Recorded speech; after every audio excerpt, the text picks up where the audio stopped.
Welcome to my YouTube channel glorious learning classes. तो आज से स्टार्ट होने वाली है आप लोगों की क्लास 12th और 10th की मोस्ट इम्पॉर्टेंट 10 क्वेश्चन की सीरीज, जो आपको रात में 8 से 9 के बीच में, ठीक है, ये वीडियो मिलेगी आपको। 10 क्वेश्चंस की सीरीज चलने वाली है इस यूट्यूब चैनल पे तुमको मैथ्स के, जिसमें रेगुलरली तुमको 10 से 15 क्वेश्चंस मोस्ट इम्पॉर्टेंट जो एग्ज़ाम के पॉइंट ऑफ व्यू से इम्पॉर्टेंट होंगे, वो इसी पे आपको 8 से 9 के बीच में मिलेंगे। ठीक है, तो आज से हम स्टार्ट करने वाले हैं। आज हम स्टार्ट कर रहे हैं क्लास 12th मैथ 3D, जो कि तुम्हारा मोस्ट इम्पॉर्टेंट चैप्टर में से एक है। उसमें मोस्ट 10 इम्पॉर्टेंट क्वेश्चंस की सीरीज चलाएंगे पहले। ठीक है, हर चैप्टर की 2 से 3 वीडियो 10 मोस्ट इम्पॉर्टेंट क्वेश्चन की चलेगी, जो आपके आने वाले अपकमिंग एग्ज़ाम, जो भी यूपी बोर्ड की तैयारी कर रहे हैं बच्चे या फिर सीबीएसई बोर्ड की, ठीक है, तो ये क्लास उन लोगों के लिए बहुत ही हेल्पफुल होने वाली है। तो आज से तुम लोगों की टेस्ट सीरीज समझ लो स्टार्ट हो गई है। समझ लो इसी से क्वेश्चंस आने हैं तुम्हारे, तो वही क्वेश्चन डिस्कस किए जाएंगे जो एग्ज़ाम के पॉइंट ऑफ व्यू से आने की पॉसिबिलिटी सबसे ज़्यादा होगी, या कह सकते हैं मोस्ट प्रोबेबल क्वेश्चन आपको 8 से 9 के बीच में डेली क्लास 10th और 12th की इसी चैनल पे प्रोवाइड किए जाएंगे, जो बिल्कुल फ्री ऑफ कॉस्ट होंगे और बिल्कुल बेसिक से उसी क्वेश्चंस में जो भी चीज़ें आएंगी डिटेल में बेसिक चीज़ें भी बताते चलेंगे।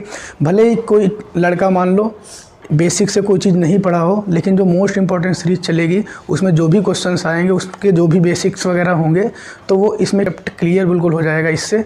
ठीक है, तो आज हम स्टार्ट कर रहे हैं 10 most important question for exam point of view. हमने ये लिखा है, ठीक है, इसका मतलब ये है कि ये सीबीएसई बोर्ड और यूपी बोर्ड, क्योंकि सिलेबस तो वही है, मैथ्स के क्वेश्चन भी वही हैं, तो चाहे यूपी बोर्ड का बच्चा हो या फिर सीबीएसई बोर्ड का, तो मैथ्स के क्वेश्चन दोनों ही बोर्ड में आने की प्रोबेबिलिटी मोस्ट ऑफ 190% हैं।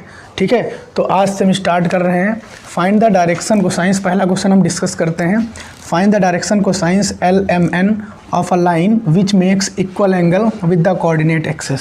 तो ये question UP board and CBSE board दोनों में ही रिपीटेड क्वेश्चन है। ये हमने वो क्वेश्चन सेलेक्ट किए हैं जो एग्ज़ाम में बार बार रिपीट किए गए हैं, चाहे यूपी बोर्ड का हो चाहे सीबीएसई बोर्ड का। तो मैथ के एग्ज़ाम में ये क्वेश्चन आपको 100% मिलने वाला है। तो हम डिस्कस करते हैं ये क्वेश्चन। पहले क्वेश्चंस देख लेते हैं। Find the direction cosines LMN।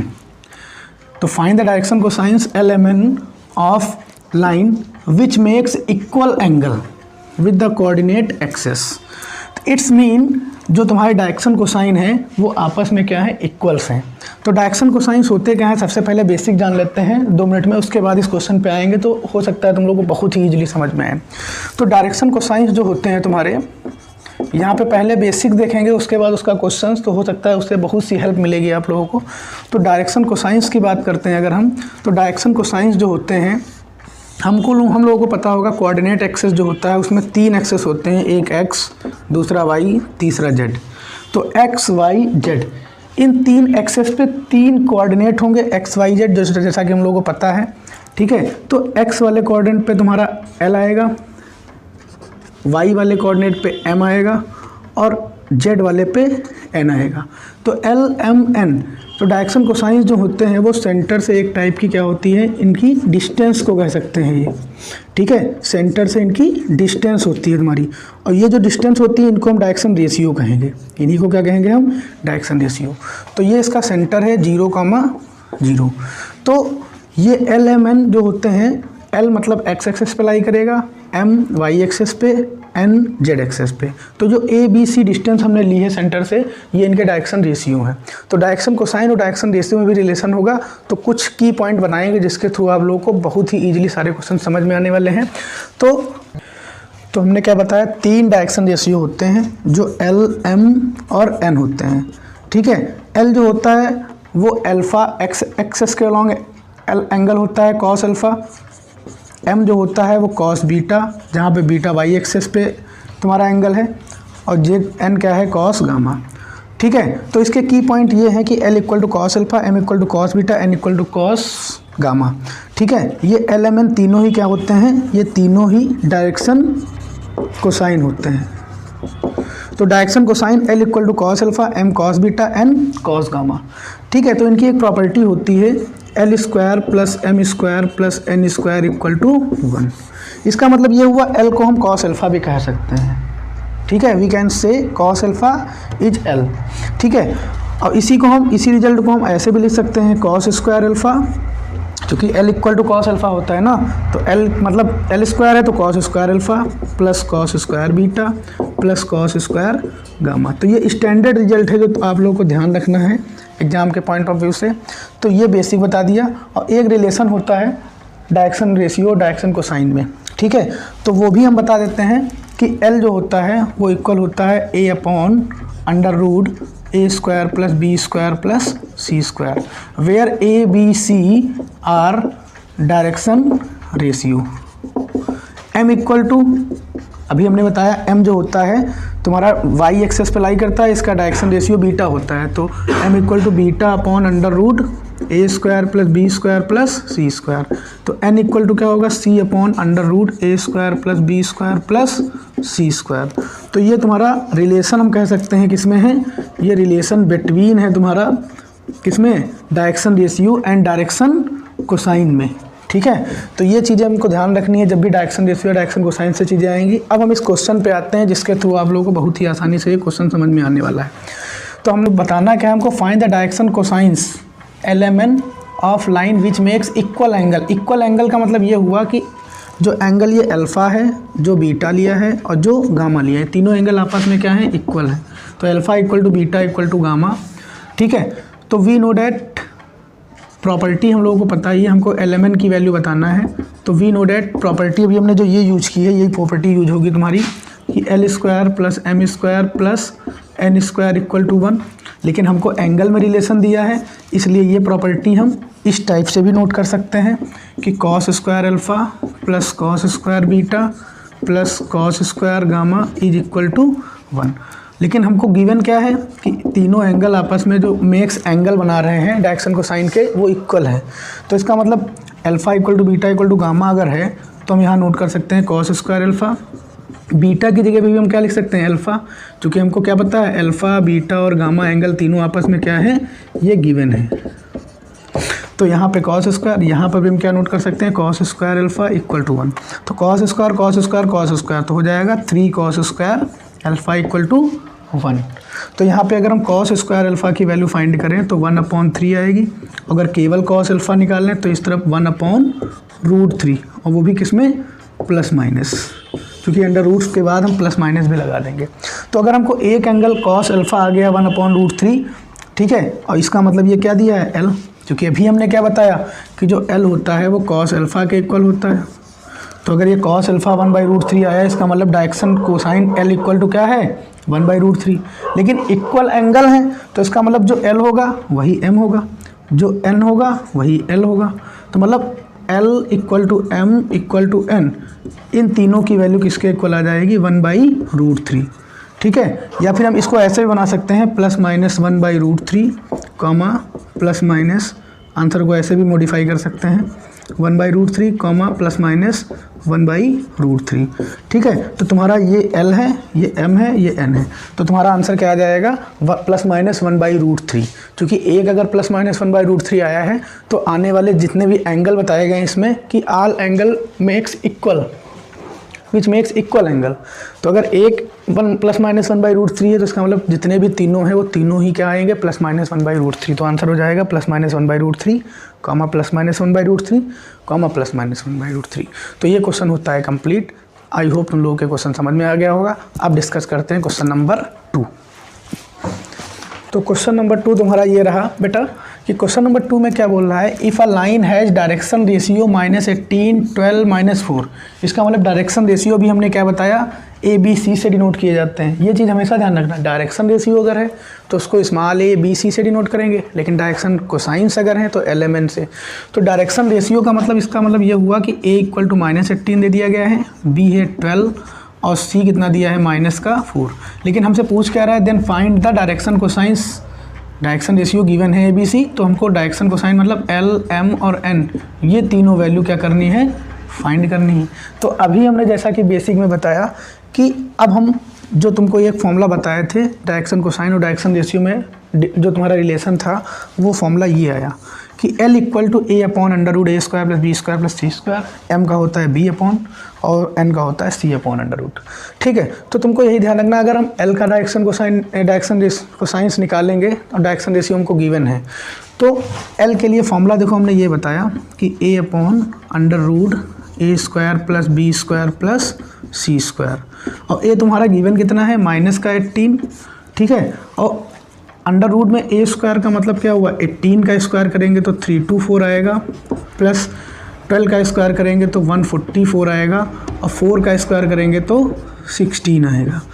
ठीक है, तो -18 अपॉन, अगर इन तीनों को ऐड कर दें हम तो देखो कितना बन जाएगा, 6 4 10 10 4 14 1 कैरी 2 4 6 6 1 7 7 1 8 3 1 4। ठीक है, तो ये कितना हो जाएगा 484, और 484 जो होता है 22 का क्या होता है स्क्वायर रूट, तो यहाँ पे हो जाएगा -18 अपॉन 22, तो 2 1 जा 2 2 1 जा 2 2 9 जा, तो इसका L आ जाएगा तुम्हारा -9/11। तो पहला तुम्हारा डायरेक्शन कोसाइन आ गया -9/11।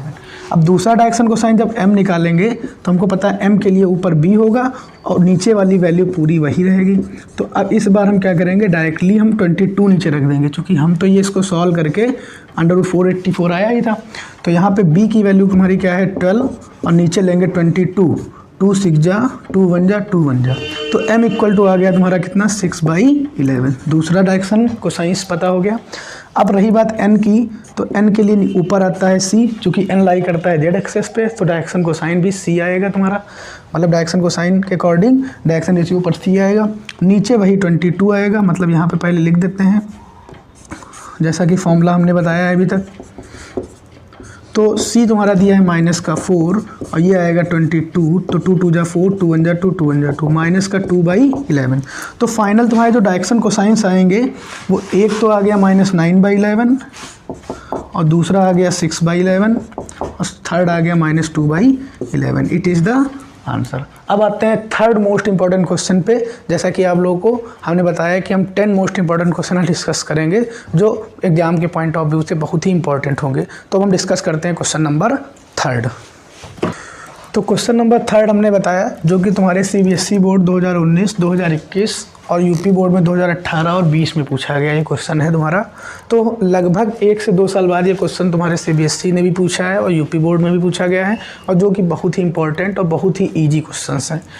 तो सो that the point A 2 3 4 B -1 -2 1 C 5 8 7 are collinear. Collinear का मतलब होता है संरेख। ठीक है, कि हमको सिद्ध करना है कि कोलिनियर का मतलब होता है जब तीनों पॉइंट एक ही पे लाई कर जाएं। ठीक है, तो उनको कहते हैं कोलिनियर की कंडीशन। लेकिन यहाँ पे हमको प्रूफ करना है क्या कि ये 3 पॉइंट क्या है कोलिनियर हैं। तो यहाँ पे हम समझते हैं सबसे पहले जो 2 पॉइंट दिए हैं, 2 पॉइंट से डायरेक्शन रेशियो कैसे निकालते हैं ये चीज़ हमको पता होनी चाहिए। ठीक है, अगर हमको 2 पॉइंट दिए हैं, व्हेन 2 पॉइंट्स आर गिवन, पहले बेसिक देखते हैं जैसा कि बताया था। when 2 points are given 2 3 4, ठीक है, मान लो x1 y1 लेट कर रहे हैं क्योंकि हम फॉर्मूला बताने जा रहे हैं x1 y1 z1। when 2 points are given x1 y1 z1 and x2 y2 z2, then direction ratio का फॉर्मूला हमने ये बताया था बेटा कि x2 - x1 A equal to x2 - x1, B equal to y2 - y1 और C equal to z2 - z1। इससे direction ratio निकलते हैं। तो ये फॉर्मूला इसमें ध्यान रखना है, बस समझ लो क्वेश्चन हो गया। तो हमने क्या बताया, इसमें 3 पॉइंट दिए हैं। पहले हम AB का निकाल लेंगे डायरेक्शन रेशियो, फिर BC का निकाल लेंगे, फिर देख लेंगे अगर उसका मल्टीपल आ रहा होगा तो क्या हो जाएगा कोलिनियर। तो बस इसमें यही चीज़ करना है। तो पहला पॉइंट A है, B है, तो पहले अगर हम इससे डायरेक्शन रेशियो निकालें, डायरेक्शन रेशियो ऑफ AB, तो डायरेक्शन रेशियो ऑफ AB अगर हम निकालेंगे तो हमको पता है कि A निकालेंगे तो ये x1 y1 z1 है मान लिया, और ये क्या है x2 y2 z2। तो x2 - x1 का मतलब क्या हुआ, -1 - 2 equal to -3, B equal to y2 - y1 मतलब -2 -3 -5, और c बराबर Z2 माइनस Z1 मतलब 1 माइनस 4, 1 माइनस 4 तो -3। तो तुम्हारे डायरेक्शन रेशियो यहाँ से हमको कितने आ गए बेटा, -3, -5, -3। ठीक है, तो ये आ गए तुम्हारे डायरेक्शन रेशियो ए बी के क्या आ गए, डायरेक्शन रेशियो ए बी के ये आ गए। इसी टाइप से हम डायरेक्शन रेशियो निकाल लेंगे क्या, बी सी के, direction ratio of B C. तो ये आए ए बी के, तो बी सी के निकालेंगे तो फिर से वही फॉर्मूला। अब बी को हम x1 y1 z1 लेट करेंगे और सी को x2 y2 z2, और ये फॉर्मूला जैसा कि बताया ये था डायरेक्शन रेशियो निकालने का। तो यहाँ पे हो जाएगा, मान लो ये a1 b1 c1 लेट कर लो, तो a2 अगर हम निकालें तो ये हो जाएगा x2 माइनस x1 मतलब 5 + 1 = 6। b2 अगर निकालें तो 8 + 2 = कितना हो जाएगा, 10। और 7 c2 अगर हम निकालें तो 7 - 1 हो जाएगा 6। ठीक है, तो यहाँ पे हमको जो डायरेक्शन रेशियो मिलेंगे दूसरे डायरेक्शन रेशियो जो कि किसके होंगे, ये तो जैसे ए बी के थे तो इसी टाइप के ये डायरेक्शन रेशियो मिल जाएंगे बी सी के, चूँकि बी सी के हम डायरेक्शन रेशियो निकाल रहे हैं। तो ये आ गए तुम्हारे 6, 10 और 6। तो यहाँ पे अगर हम लोग देखें इन डायरेक्शन रेशियो में तो ये -3 है और ये 6 है, ये -5 है, ये 10 है, -3 है और ये 6 है। तो एक टाइप से ए बी के डायरेक्शन रेशियो जो है और बी सी के डायरेक्शन रेशियो जो हैं उनमें मल्टीपल है -2 का। चाहो तो इसको -2 से इंटू करो, ये आ जाएगा -3 × 2 = 6, -5 × -2 + 10, -3 × -2 + 6। तो लिख देंगे therefore we see that these direction ratio is multiple of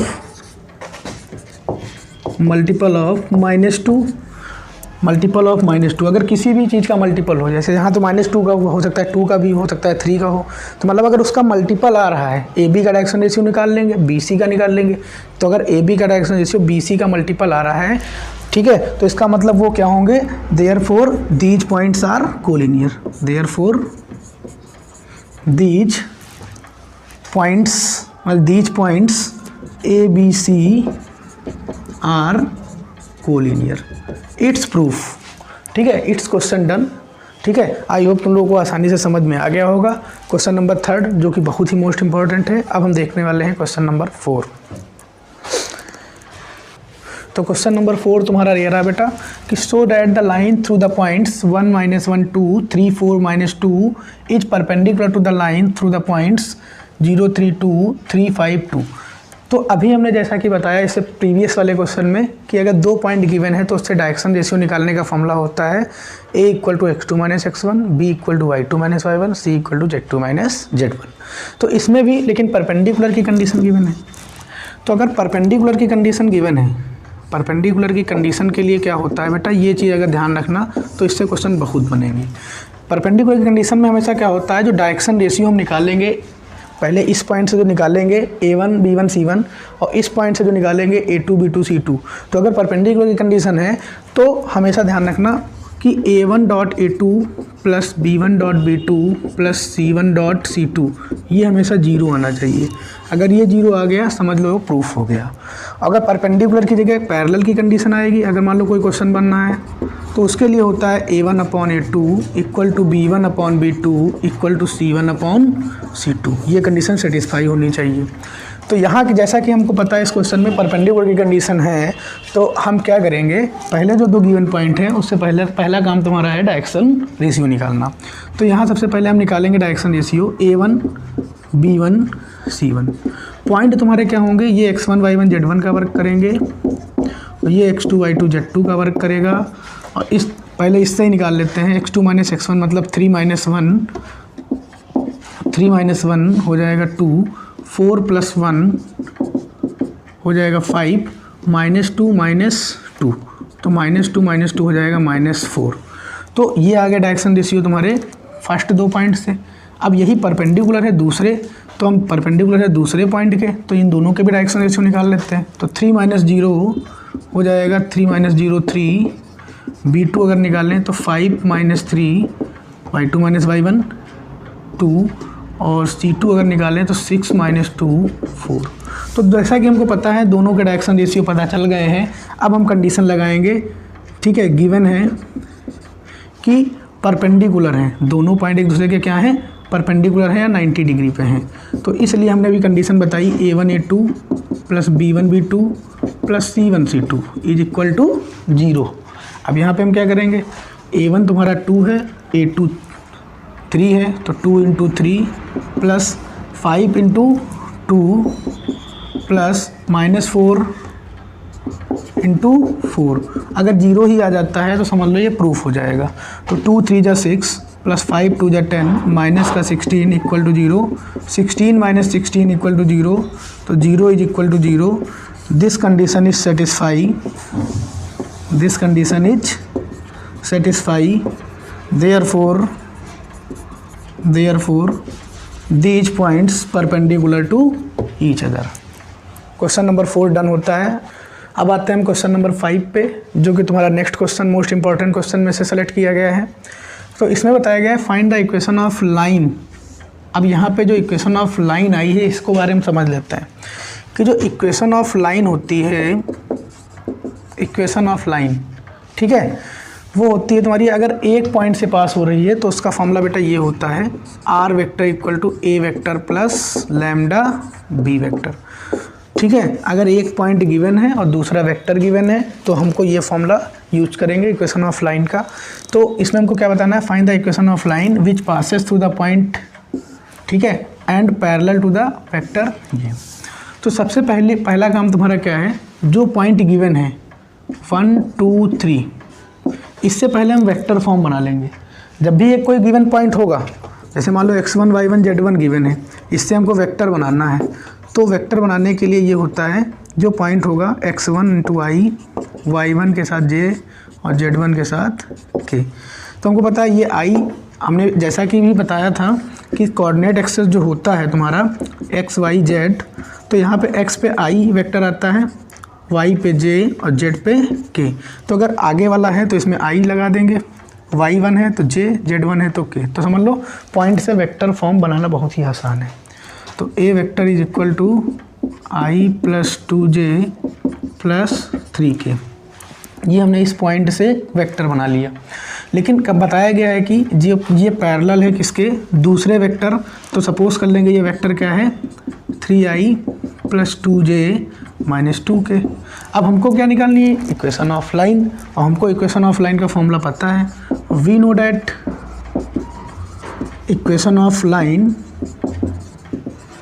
r vector equal to, r vector यहाँ पे पोजीशन वेक्टर होता है, जिसको xi + yj + zk भी कह सकते हैं। मतलब जो r वेक्टर होता है उसको हम पोजीशन वेक्टर कहते हैं, xi + yj + zk, ये भी ध्यान रखना। तो r vector equal to a vector plus lambda b vector, ये फॉर्मूला होता है। तो इसी में हम करेंगे क्या, a वेक्टर तो पॉइंट से ही पता चला था हमको, तो i + 2j + 3k plus lambda एक कांस्टेंट है, और b वेक्टर तुम्हारा गिवन ही था चूँकि इसके पैरेलल था, ठीक है। तो ये तुम्हारा हो जाएगा क्या, आंसर। तो अगर तुम्हारा आंसर की बात हुई तो r vector equal to a vector plus lambda b vector में हम क्या करेंगे, a जो पॉइंट से आए थे तुम्हारे और b जो गिवन था पैरेलल, इसी वैल्यू को यहाँ पे सेटिस्फाई करा देंगे। तो ये तुम्हारी इक्वेशन ऑफ लाइन आ जाएगी, ठीक है। तो क्वेश्चन नंबर 5 भी होता है आप लोगों का कंप्लीट। अब हम नेक्स्ट क्वेश्चन नंबर 6 पे आते हैं। तो क्वेश्चन नंबर 6 जो तुम्हारा है, हमको देखो क्वेश्चन में क्या कह रहा है, the Cartesian equation of line is ये, right the vector form of equation. तो अभी तो हमने जो बताई थी equation r vector equal to a vector plus lambda b vector, वो थी equation of line in vector form. तो इक्वेशन ऑफ लाइन दो फॉर्म में होती है, ठीक है। जैसा कि पहला क्वेश्चन तुमने जो डिस्कस किया था इक्वेशन ऑफ लाइन का, वो वेक्टर फॉर्म में थी। किस फॉर्म में, वेक्टर फॉर्म में। तो वेक्टर फॉर्म में फॉर्मूला अभी हमने बताया था r vector equal to a vector plus lambda of b vector, ये होता है वेक्टर फॉर्म में। अब इक्वेशन ऑफ लाइन जो तुम्हारी कार्टेशियन फॉर्म में जो फॉर्मूला होता है, कार्टेशियन फॉर्म में वो फॉर्मूला ये होता है x - x1 अपॉन a1, ठीक है, y - y1 upon b, z - z1 upon c। तो ये होता है तुम्हारा किस फॉर्म में, वेक्टर, तुम्हारा कार्टेशियन फॉर्म में, ठीक है। इसको हम ए की जगह पे एल एम एन भी हो सकता है तुम्हारा, x2 माइनस x1 भी, यहाँ ए की जगह पे, ठीक है, एल एम और एन भी हो सकते हैं, और कभी कभी x2 minus x1, y2 minus y1, z2 minus z1, जिस टाइप से क्वेश्चन दिया होगा उस टाइप से लगाएंगे। तो हमको पता है जो पहला पॉइंट है जो ए होता है तुम्हारा, वो तुम्हारा अगर हम इस इक्वेशन को कंपेयरिंग कर दें, सॉल्यूशन देखते हैं इस क्वेश्चन को, क्योंकि तुम्हारी कार्टेशियन की इक्वेशन गिवन है y + 4/7 z - 6/2, तो इसकी कंपेयरिंग तुरंत कर देंगे हम, comparing the Cartesian equation of line, the Cartesian equation of line, line की कार्टेशियन इक्वेशन से कंपेयरिंग करेंगे तो x - x1 upon a, y - y1 upon b, z - z1 upon c। तो हमको पता चल रहा है कि x1 जो तुम्हारा आया है वो 5 है, कंपेयरिंग करेंगे जो कि दोनों माइनस है, y1 जो आएगा -4 और z1 जो आएगा 6। तो इससे हमको जो पॉइंट मिलेंगे वो a मिलेंगे, ठीक है, ए पॉइंट मिलेंगे, या ए का वेक्टर फॉर्म भी यहीं से बना सकते हैं, 5i - 4j + 6k, ठीक है। अब बी वेक्टर जो तुम्हारा बनेगा वो नीचे वाले पॉइंट से बनेगा, ये तुम्हारे क्या होते हैं बी वेक्टर। तो बी वेक्टर जो बनेगा ai + bj + ck के अकॉर्डिंग, लेकिन यहाँ पे हमने कंपेयरिंग जब किया abc तो ये तुम्हारा 3 है, तो 3i, b 7 है, 7j और c 2 है तो 2k। तो यहाँ से हमको a वेक्टर और b वेक्टर पता चल गए। तो शॉर्टली तुम ये समझ सकते हो, जो ऊपर x - x1 y - y1 इसके अकॉर्डिंग जो x1 y1 z1 होते हैं वो a वेक्टर के लिए पॉइंट दिए होते हैं, और जो b वेक्टर के जो तुम्हारे होंगे वो 3 7 2 होंगे तुम्हारे। तो यहाँ से हमको b वेक्टर मिलेगा नीचे से और a वेक्टर मिलेगा इसी पॉइंट जो तुम्हारे होंगे, ठीक है। a वेक्टर b वेक्टर पता चल गया, इसलिए वेक्टर फॉर्म के लिए हमको चाहिए क्या a और b वेक्टर ही। तो वेक्टर फॉर्म की जो इक्वेशन अभी हमने बताई, r vector = a vector plus lambda b vector, इसी में वैल्यू पुट कर देंगे, तुम्हारा आंसर आ जाएगा 5i - 4j + 6k plus lambda 3i + 7j + 2k। तो it is your answer in vector form, ठीक है। अब हम क्वेश्चन डिस्कस करते हैं, क्वेश्चन नंबर 7। आई होप तुम लोगों को ये क्वेश्चन समझ में। तो अब हम क्वेश्चन डिस्कस करने वाले हैं जो हर साल लॉन्ग में क्वेश्चन आता है। अभी तक जो क्वेश्चन बनाए थे हमने वो लगभग शॉर्ट में पूछे जाने वाले क्वेश्चंस थे, लेकिन अब यहाँ से जो क्वेश्चन इंपॉर्टेंट आने वाले हैं वो exam of point of view से तुम्हारे लॉन्ग में बनेंगे। जब भी नंबर गेनिंग क्वेश्चंस यहाँ से आने वाले हैं, अब जो बताने जा रहे हैं ये हमेशा लॉन्ग में बनेगा क्वेश्चन। और इस टाइप का क्वेश्चन तुम्हारा बहुत पूछा गया पेपर में कि दो तुम्हारे वेक्टर फॉर्म दे दिए जाएंगे, उसमें बताया जाएगा कि इन दो लाइन्स के बीच एंगल बताओ, ठीक है। तो इसमें कह रहा है find the angle between the following pair of lines. दो लाइन की इक्वेशन गिवन है, इनके बीच का एंगल फाइंड करना है। तो सबसे पहला काम तो तुमको पता होना चाहिए बेटा कि दो जो लाइन होती हैं, ठीक है, angle between two lines, formula पता होना चाहिए, एंगल बिटवीन्स टू लाइंस। अगर ये फॉर्मूला पता है तो आई होप तुम लोग ये क्वेश्चन कभी भी पेपर में गलत करके नहीं आओगे, और आप लोगों के लगभग लॉन्ग में ये क्वेश्चन 100% श्योर है कि सही हो जाएगा। और ये सही हो गया तो समझ लो बेड़ा पार है इस चैप्टर में, क्योंकि इस चैप्टर से लॉन्ग क्वेश्चन यहीं से बनेंगे। तो एंगल बिटवीन टू लाइन्स जो बनेगा उसका फॉर्मूला होता है बेटा cos theta = whole mod b1 dot b2 b1 vector dot b2 vector upon mod of b1 mod of b2।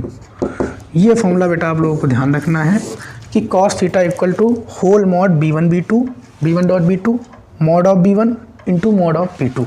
तो सबसे पहला काम है, हमको जो दो वेक्टर लाइन की इक्वेशन दी हैं इसमें से अब हमको पता चलेगा b और b कैसे निकालें। पहला तो तुम्हारा समस्या खड़ी हो रही होगी तो हम b कैसे आएगा। तो अभी जैसा कि हम लोगों ने बताया कि वेक्टर फॉर्म में लाइन की इक्वेशन होती है r vector = a vector plus lambda b vector. तो अगर ये फॉर्मूला तुम्हारे माइंड में रन कर गया, समझ लो तुरंत इसी की कंपेयरिंग करानी है।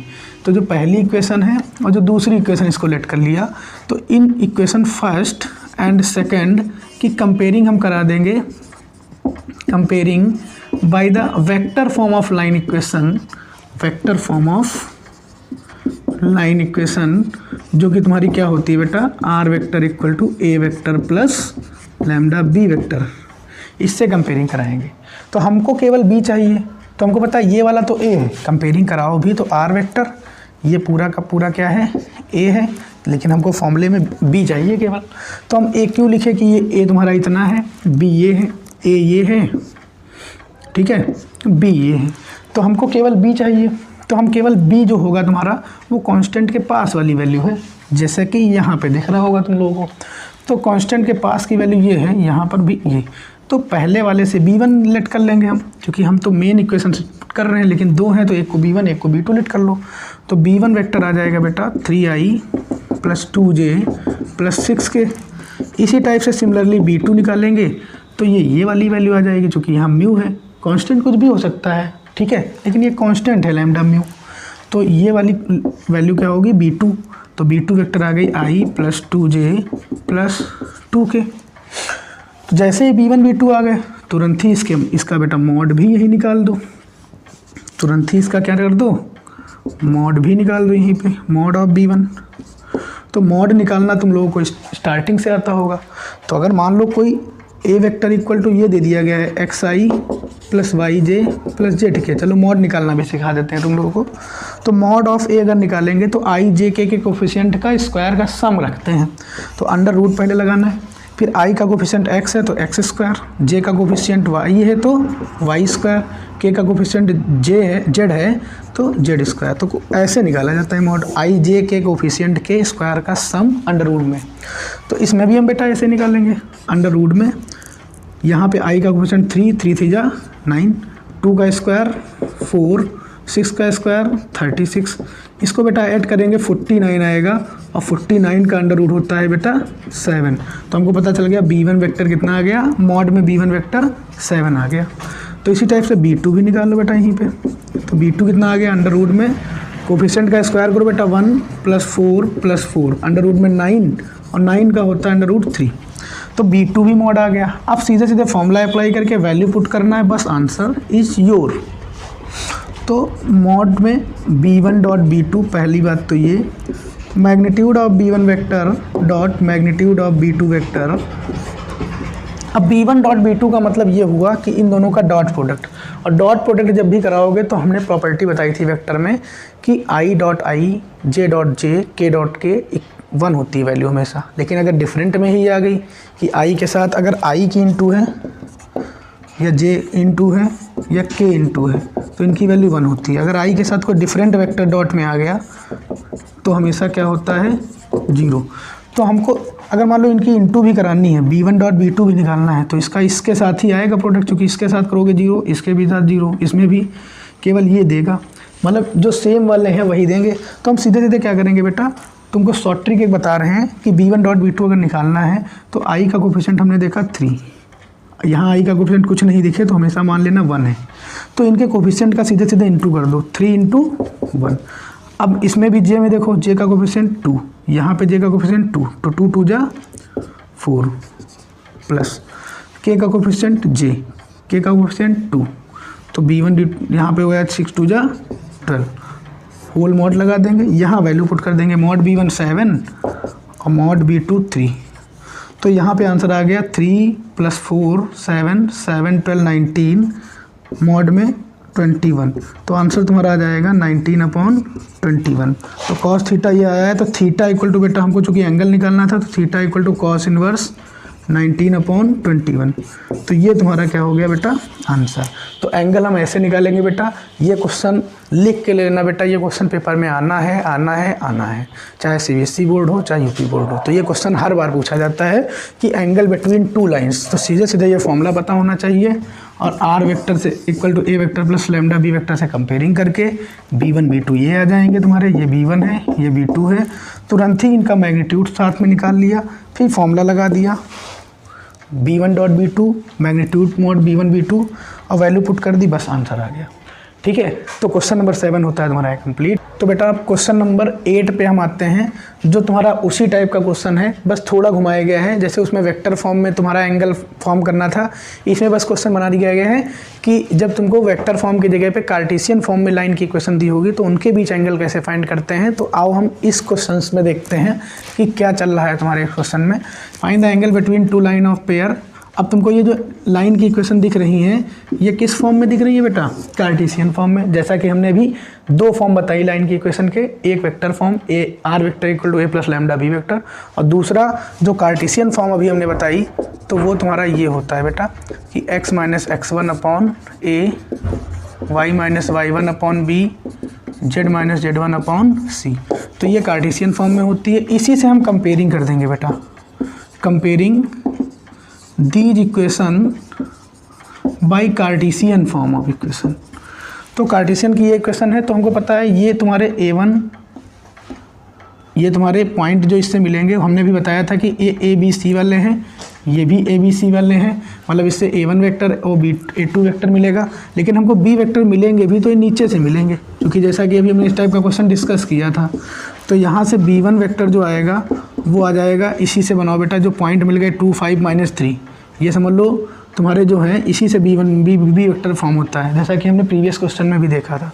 तो 2i plus 5j minus 3k। तो कार्टेशियन इक्वेशन में जहाँ भी नीचे मिल जाए पॉइंट जो a b c होंगे उसी से b वेक्टर फॉर्म होगा। तो ये हो गए b1 वेक्टर, यहाँ से बन गया। यहाँ से हम b2 वेक्टर बेटा बना लेते हैं शॉर्ट में, तो आ जाएगा -1i plus 8j plus 4k। तो यहाँ पे इसका तुरंत मॉड भी निकाल लेते हैं बेटा, mod of b1 vector equal to 2 2 4 plus 25 plus 3 3 9। तो ये अगर हम ऐड करेंगे बेटा कितना आ जाएगा 38, 29 और 9 हो जाएगा 38। ठीक है, रूट निकलेगा नहीं क्योंकि प्राइम नंबर है, 19 × 2 होगा ज़्यादा से ज़्यादा। इसका भी अगर हम अंडर रूट निकाल लें b2 का, तो बेटा आ जाएगा तुम्हारा क्या 1 प्लस 64 प्लस 16। तो ये अंडर रूट में आ जाएगा बेटा 65 और ये तो पहले जोड़ देंगे 70 हो गया 81। तो 81 का तुम्हारा निकल आएगा 9। ठीक, तो यहाँ पे देख लेते हैं बेटा b1 भी आ गया b2 भी आ गया। अब यहाँ पे b1 डॉट b2 भी निकाल लो, साथ ही साथ काम ख़त्म हो जाए। 2 - 2 5 8 जा 40। अभी हमने बताया था डॉट करना, -3 × 4 माइनस का 12। तो ये आ जाएगा -14, 40 माइनस -14 36 आ जाएगा तुम्हारा, 36 नहीं 26। ठीक है, तो 10 में से 4 6, 3 में से 1 2। तो यहाँ पे आ गया। अब सीधे सीधे फॉर्मूला बेटा लगाना है, cos theta equal to b1 dot b2। जैसा कि अभी फॉर्मूला वही रहेगा, बस vector form cartesian form question का टाइप चेंज कर सकते हैं और कुछ नहीं चेंज करेंगे इसमें। तो यहाँ पे b1 डॉट b2 अभी हमने निकाला 26, चूँकि सब वैल्यू निकाल ही चुके हैं। ये अंडर रूट 38 × 9। तो आंसर बेटा कितना आ जाएगा, कटेगा तो है नहीं, तो यहाँ पे हो जाएगा 26/9 अंडर रूट 38। देखो यही आ रहा है आंसर। तो ये क्वेश्चन तुम्हारा डन होता है, इतना ही आंसर हो जाएगा बेटा। तो क्वेश्चन नंबर 9 तुम्हारा जो मोस्ट इंपॉर्टेंट क्वेश्चन है, ठीक है, ये डिस्कस करते हैं। इसमें कह रहा है if the coordinate of the point A B C D, 4 point दिए गए हैं जिसमें एक दे दिया गया है 1 2 3 4 5 7, ये फिर ये point respectively, then find the angle between the line A B and C D. तो मतलब हमको ए बी और सी डी एंगल निकालना है इनके बीच, ए बी और सी डी लाइन के बीच। तो सबसे पहला काम है तुम्हारा, ये ए है, ये बी है, ये सी है और ये डी है। तो स्टार्टिंग वाले ए बी हो गए, ये सी डी हो गए। तो सबसे पहले हम ए और बी के डायरेक्शन रेशियो निकालेंगे। तो ए ये है तुम्हारा पॉइंट, बी ये है, तो इसके बीच सबसे पहले हम क्या निकाल लेते हैं, direction ratio of A B. तो डायरेक्शन रेशियो निकालने का हमने फॉर्मूला बताया ही था बेटा, A1 B1 C1। तो 4 - 1 3, 5 - 2 3, 7 - 3 4। अब इन दो सी डी के भी डायरेक्शन रेशियो इसी टाइप से निकाल लेंगे सिमिलरली A2 B2 C2। ये किसके बीच निकाल रहे हैं, सी डी के बीच। सी और डी वाले पॉइंट, ये सी है ये डी है, ये सी पॉइंट ये डी पॉइंट। तो इसमें भी तुम्हारा डायरेक्शन रेशियो x2 - x1 होता है। तो 2 - - +4, 2 + 4 = 6, 9 - 3 = 6, 2 + 6 8। तो तुम्हारे डायरेक्शन रेशियो यहाँ पे तैयार है। तो हमको निकालना है ए बी और सी डी के बीच क्या, एंगल। तो सबसे पहले देख लेते हैं कि परपेंडिकुलर की कंडीशन तो नहीं फॉलो हो रही है। अगर परपेंडिकुलर की कंडीशन फॉलो हो रही है तो थीटा इक्वल टू 90 हो जाएगा। अगर पैरेलल की कंडीशन फॉलो हो रही है तो उसमें 0 भी हो सकता है, 180 भी हो सकता है। तो हम ऐसे ही देख लें, 3 6 जा 18, 3 6 जा 18, 4 8 जा 32, तो सब पॉजिटिव वाले हैं, 0 तो आना है नहीं। तो हम यहाँ पर चेक कर लेते हैं कि AB पैरेलल है अगर CD के, तो उसके लिए कंडीशन हम ये होती है A1/A2, जैसा कि हमने पहले बताया है, B1/B2 इक्वल टू C1/C2। तो इससे चेक कर लेते हैं, अगर सबके रेशियो इक्वल आ रहे होंगे तो इसका मतलब AB और CD एक दूसरे के पैरेलल होंगे। तो 3/6, 4/8, C1 C2। तो 3 1 जा 3 2 जा 3 1 जा 3 2 जा 4 1 जा 4 2 जा, तो सारे ही 1/2 आ रहे हैं। इसका मतलब क्या है कि AB जो है वो पैरेलल है CD, इट्स ट्रू। तो इट्स अगर ट्रू है तो इसका मतलब एंगल जो बनेगा, angle between AB and CD is 0 degree और 180 डिग्री। ठीक है, तो इसके आंसर 2 हो सकते हैं, 0 भी और 180 भी, क्योंकि पैरेलल की कंडीशन फॉलो हो गई है। तो अब हम अपने नेक्स्ट क्वेश्चन पे आते हैं, उसके बाद अपनी क्लास ये एंड हो जाती है। ठीक है, तो क्वेश्चन नंबर 10 पे आते हैं हम लोग। तो आज का तुम्हारा जो लास्ट क्वेश्चन है वो रहा तुम्हारा ये, हमको जो 2 लाइंस दे दी गई हैं और ये बताया गया कि ये परपेंडिकुलर हैं, तो इनके जो वैल्यू है के की वो फाइंड करनी है। तो ये बहुत ही मोस्ट इंपॉर्टेंट क्वेश्चन है, जो कि CBSE ने 2020 में, ICSE में भी और UP बोर्ड में भी रिपीट क्वेश्चन पाया गया है। ठीक है, तो ये क्वेश्चन हम डिस्कस करते हैं, जो क्वेश्चन नंबर 10 तुम्हारा है। ठीक है, तो इसमें हमको के की वैल्यू फाइंड करनी है। सबसे पहले ये 2 इक्वेशन जो दी गई हैं तुम्हारी, ये कार्टेशियन फॉर्म में लाइन की इक्वेशंस हैं, जैसा कि अभी हमने 1-2 क्वेश्चन इसके लगाए हैं। ठीक है, तो इसमें हमको के की वैल्यू निकालनी है, और के निकालने के लिए हमको क्या करना पड़ेगा, देखो यहाँ पे के यहाँ पे लाई कर रहा है, इसका मतलब हमको क्या करना पड़ेगा, ये वाले जो डायरेक्शन रेशियो हैं कंपेयरिंग करें अगर हम, ठीक है, तो हमको पता चलेगा कि जो A1 है इसकी कंपेयरिंग कर रहे हैं बेटा हम, कि कंपेयरिंग दीज इक्वेशन, सॉल्यूशन बेटा, comparing these equation by Cartesian form of line equation, जो ये होती है x - x1/a, y - y1/b, z - z1/c। तो इससे कंपेयरिंग करने पे हमको ये मिलेगा कि A1, पहली वाली लाइन की इक्वेशन कंपेयरिंग कर रहे हैं, तो A की जगह A1 = -3, B1 = 2k, C1 = 2। इसी टाइप से दूसरी लाइन की इक्वेशन से करेंगे तो ये A2 हो जाएगा 3k, B2 हो जाएगा 1 और C2 हो जाएगा -5। ठीक है, तो परपेंडिकुलर कंडीशन बताई गई है, दीज आर परपेंडिकुलर, तो परपेंडिकुलर की कंडीशन हमने बताई थी A1A2 plus B1B2 plus C1C2 = 0। ठीक है, तो A1A2 ये है, तो 3 3 जा 9 माइनस का 9k, 2k × 1 मतलब 2k, 2 5 जा माइनस का 10 = 0। तो -9 + 2 माइनस का 7k माइनस का 10 = 0। तो -7k = -10, माइनस का हो जाएगा +10, तो k = हो जाएगा 10/-7। तो यहाँ पे k की जो वैल्यू आएगी वो आएगी -10/7। तो आज का जो क्वेश्चन तुम्हारा था ये भी मोस्ट इंपॉर्टेंट क्वेश्चन में से एक था। तो इस टाइप के भी क्वेश्चन बनेंगे पेपर में, जिसमें 2 लाइन इक्वेशन दी होंगी, उससे k की वैल्यू फाइंड करनी पड़ेगी और परपेंडिकुलर की कंडीशन बताई जाएगी। तो ये तुम्हारा आज का लास्ट क्वेश्चन रहा।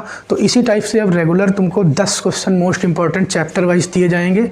उसके बाद जब सारे चैप्टर वाइज 10-10 क्वेश्चन तुम्हारे कंप्लीट हो जाएंगे, उसके बाद तुम्हारी एक कंप्लीट सैम्पल पेपर सॉल्व कराया जाएगा इसी पे, जो क्लास 12th मैथ और अभी तुम्हारा क्लास 10th का भी इसी पे 10 क्वेश्चन मोस्ट इंपॉर्टेंट डेली पढ़ने वाले हैं।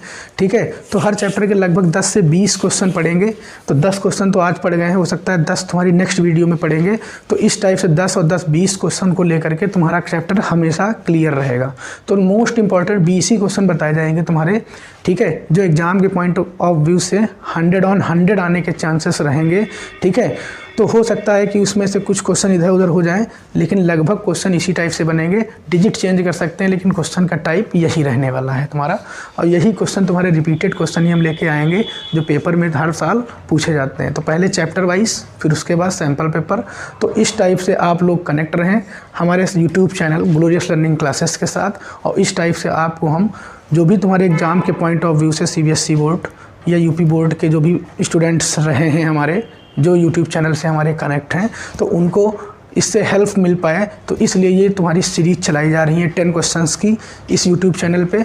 और इसके बाद तुमको हो सकता है फिजिक्स के भी तुम्हारे मोस्ट इंपॉर्टेंट टॉपिक्स प्लस उसमें से भी चैप्टर वाइज तुम्हारे क्वेश्चंस डिस्कस किए जाएंगे।